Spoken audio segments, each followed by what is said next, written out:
তোমাদের সাথে একটা রিসেপশনের ব্লগ শেয়ার করেছিলাম, তো চলো আজকে তোমাদের সাথে শেয়ার করবো এখানকার এলাহি খাওয়া দাওয়ার আয়োজন। তো আমরা কিন্তু টেবিলে বসে পড়েছি আর আমাদের চলে এসে রয়্যাল ক্যাটারার্স থেকে প্লেট। তো আমরা প্লেট বার করে নিলাম।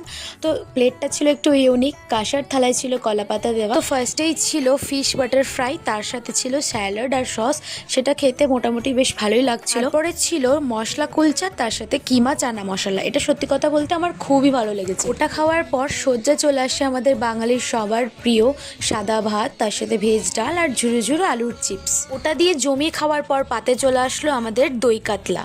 দই কাতলা দিয়ে তো আমি সত্যি কথা বলতে খেতেই পাচ্ছিলাম না, পেট পুরো আমার ফুল হয়ে গেছে। যাই হোক, একটু টেস্ট করেছিলাম।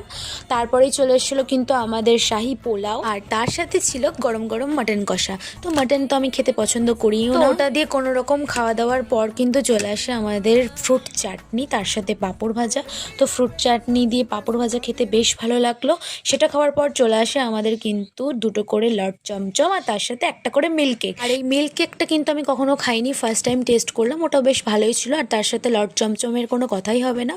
তো সব কিছু খাওয়ার পর হাত ধুয়ে খেয়ে নিলাম আইসক্রিম, আর দেন সবার লাস্টে ছিল একটা করে পান। আর এই পান খেতে বিশেষ করে আমার খুব খুব ভালো লাগে। তো চলো বাই।